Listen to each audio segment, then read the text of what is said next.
Everyone. So welcome to JEE NEET channel. Okay, so this channel is intended to educate the children of 10 plus 1 and 10 plus 2 children so who are preparing for JEE and NEET and even for advanced. So today we'll start with the solids, properties of solids. So in another video, we'll see properties of liquids. Okay, so a quick revision of all the formula we'll do. So properties of solids. In properties of solids, children, so we have stress and strain. So you should understand. So what is the stress? And so stress is given by restoring force divided by area. Restoring force divided by area. Why it is restoring force? So because whenever you try to stretch a wire or rod, okay, so inside the wire or rod, some resistive force will be developed in the rod. That resistive force is nothing but restoring force. When you remove your forces, so that resistive force or restoring force will try to bring the body back to its original shape. So that's why restoring force divided by area is defined as stress. So you know that SI unit of stress is Newton per meter square or Pascal. So we'll be using Pascal also, but basically it is Newton per meter square. So what is strain? So here I have shown strain as delta L by L, but actually basically the strain is change in dimension divided by original dimension. Change in dimension, so divided by original dimension. Original dimension. So okay. So once we understand so stress and strain, now we go to how many types. So we'll see how many types of stress and strain we have. See, children, here we have three types of stress. So volume, longitudinal stress, volume stress, and shear stress. Corresponding to three types of stress, we have three types of strain. So what are the three types of strain? Longitudinal strain, volume strain, shear strain. So now, what is longitudinal stress? So longitudinal stress is nothing but so force divided by area. Whenever you apply force, so F equal amount of force on either side of a rod or wire, then the rod either so elongates or compresses. If the rod elongates, then it is called tensile stress. So if the rod compresses, if the length of the rod decreases, then it is called compressive stress. Children, for both compressive stress and tensile stress, will be using the same formula, that is F by A. What is F? The force that is applied on either side. So remember, children, if you want to stretch a wire or rod, you have to apply force on either side. If we just apply force on only one side, the wire will not get elongated. It just translates. So if you want to elongate a wire or compress a wire, you need to apply force on either side. Okay. So for both tensile stress and compressive stress, so we'll use the same formula F by A. Okay. So in both the cases, the strain will be longitudinal strain, and that longitudinal strain is given by delta L by L. So in this case, the length increases, and in this case, the length decreases. So for both, so whenever the length increases or whenever the length decreases, for both we'll be using the same formula for strain, that is delta L by L. Strain has no unit. So this is about longitudinal stress and longitudinal strain. So what is volume stress? See, if you immerse a solid in a liquid, so that solid will be surrounded by liquid on all sides. So at micro level, the solid compresses a little bit. That means, so when you apply pressures, the liquid will be exerting pressure on all sides. So because of that pressure on all sides, so what would happen? So the volume little bit decreases. So shrinks. So the extra pressure, actually already P naught will be there. So everywhere in the atmosphere, so already, so the atmosphere will exert atmospheric pressure P naught. So in addition to that, if we immerse the solid in a liquid, so the liquid will exert an additional pressure. That additional pressure is nothing but volume stress. So remember, children, what is volume stress? Is nothing but the additional pressure exerted by the liquid. Now, what is volume strain? Volume strain is nothing but so delta V by V. Here, why minus sign? So minus sign because the volume always decreases here. So minus delta V by V. This is about volume stress and volume strain. Then what is shear stress and shear strain? Shear stress, suppose you have a large dictionary. So you place that large dictionary on a platform, so on a horizontal surface, and you apply force on the top surface. So what the dictionary will do, the top surface of the dictionary will move forward. So now shear stress is said to be applied on the dictionary. So whenever you apply, so whenever you apply, so whenever you apply, force, so there is force parallel to the surface of any object, then you are applying shear stress. So here, this is a cubical object. So this is a cubical object, and this cubical object, you are applying force on the top surface. The bottom surface is fixed here. The bottom surface is fixed here. Now, when you apply force on the top surface only will move related to the bottom surface. Here, L is the length between the top surface and bottom surface. So the top surface will move related to the bottom surface by amount x. So now, how to define shear stress? Shear stress is defined as the force that you applied on the mobile force divided by area of the mobile face. The force that you have applied on the mobile face, that is the top face, parallel to the top face, and the area of the top face. Now, what is shear strain? Shear strain is nothing but actually it is tan theta. So tan theta, there is a right angle triangle here. In this right angle triangle, what is the tan theta? Tan theta is equal to theta equal to x by L. When theta is very, very small, so tan theta is very close to theta, so theta equal to x by L. So that is shear strain. So this is shear stress and this is shear strain. Now, what is Hooke's law? Within the elastic limit, stress by strain is constant. That constant we call it as modulus of elasticity. How many types of stress we have? Three. Longitudinal stress and longitudinal strain.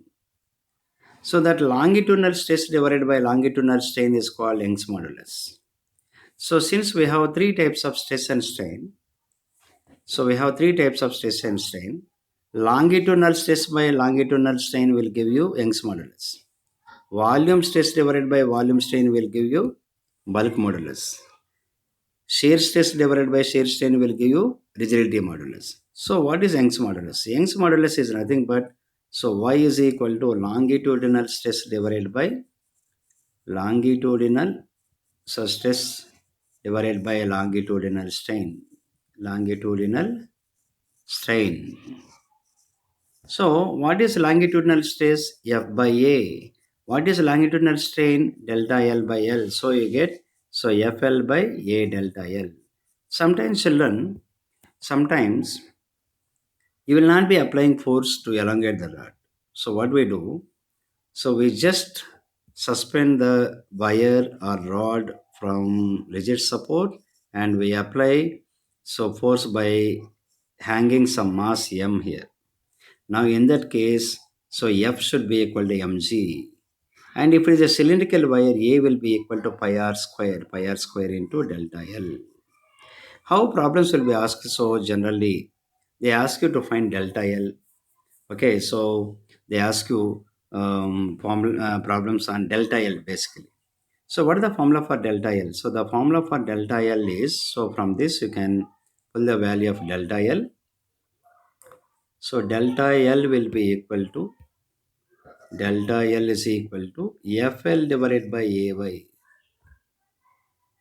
So delta L is directly proportional to, so delta L is inversely proportional to area. So remember, so based on this formula, they ask you questions in JEE and NEET. What is bulk modulus? Bulk modulus is given by volume stress divided by volume strain. So B is equal to delta P divided by minus delta V divided by V. So this V will come to the numerator. So that's why this is, so bulk modulus. Reciprocal of bulk modulus is called compressibility. Even questions will be asked on, so compressibility. So compressibility is nothing but K is equal to 1 by B. So that is called compressibility, reciprocal of bulk modulus. So how you got this formula? Volume stress divided by volume strain. So bulk modulus is equal to volume stress is delta P, the extra pressure exerted by the liquid. Generally, where you encounter this volume stress or bulk modulus? When a solid is immersed in the liquid, or when a person is swimming at a depth of 10 meter in the lake. So what is the bulk modulus so experienced by that person? So or when a solid is immersed at certain depth, so what is the bulk modulus experienced by that solid?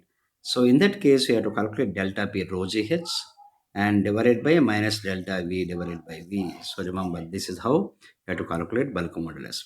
Reciprocal of bulk modulus is called compressibility. Then what is rigidity modulus? So already we have seen what is so shear stress and shear strain. So that ratio. So rigidity modulus symbol is eta. So eta equal to F divided by A is shear stress divided by theta. That is F divided by A theta. That is F divided by A into X by L. So this is rigidity modulus. Okay, so where we encounter this rigidity modulus mainly, so remember this children. Suppose you have a rod, okay, so of length L is the length of this rod, and R, this is a cylindrical rod, and R is the cross-sectional area, radius of cross-section of this rod. Then suppose if we twist this rod by an angle theta, then inside that rod, some restoring torque will be developed. So whenever you twist the rod and release it, so the rod will try to come back to its original shape and size. Okay, so some restoring torque will be developed. The restoring torque is called torsional torque. The formula for the torsional torque is so pi eta r to the power of 4 theta by 2L. So 2L capital L. This is the formula, remember children. So problems will be asked on this formula also. Whenever you twist a wire by an angle theta, then what restoring torque will be developed inside the rod? So that is torsional torque. This is called torsional torque.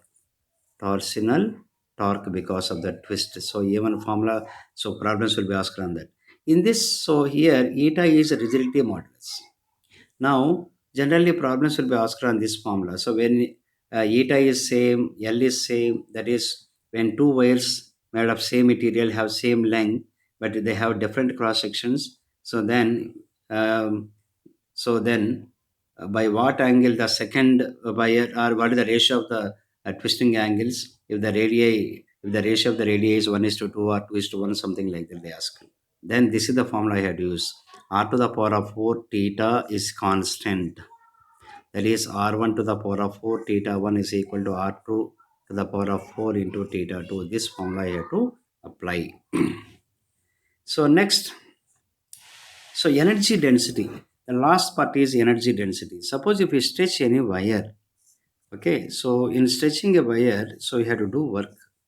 Suppose you are applying a force, a constant force F. By applying a constant force F, you stretch a wire by an angle. So you stretch a wire by a length delta L. Then they ask you what is the work done in stretching the wire. So remember children, here is average restoring force into delta L is the work done. This work done will be stored as energy.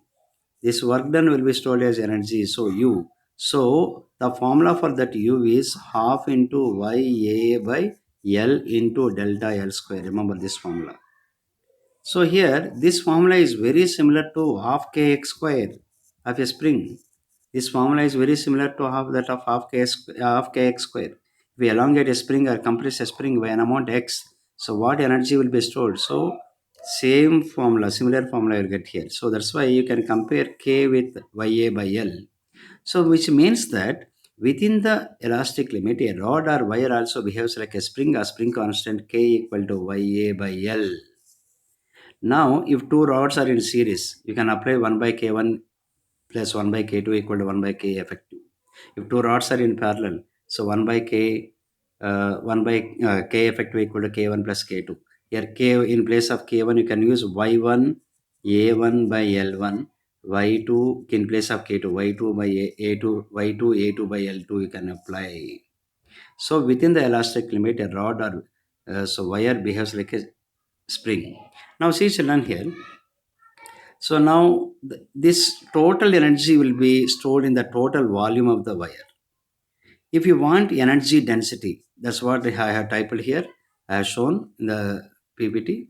So there is energy density. So the total energy is work done is F delta L by 2. So the total energy is, this is the total energy of Ya by L into delta L square. So this is the total energy. So this total energy divided by volume of the rod. So what is the volume of the rod? Ya delta L square by 2L is the total energy. Volume is A into L. If you do that, you will get this formula. Half into stress into strain. So remember.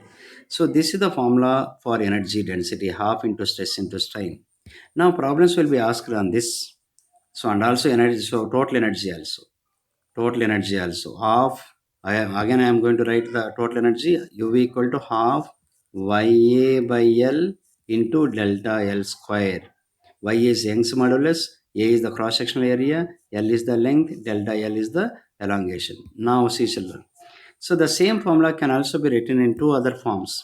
So energy density U suffix D is equal to half into stress, so into strain. Okay, so now I eliminate stress here, then half into y into strain whole square. How will I get half into y into strain whole square? Y is Young's modulus. We know Young's modulus is equal to stress divided by strain. Stress divided by strain. So from this, so I pull the value of stress and I eliminate stress. So you can also express this energy density in terms of only strain. How? Half into y in half into in terms of only stress. So half into stress whole square divided by y. In terms of only stress also you can express this. So this is about solids formula children. So in another video we'll come up with properties of liquids. That will be a long video. So thank you children.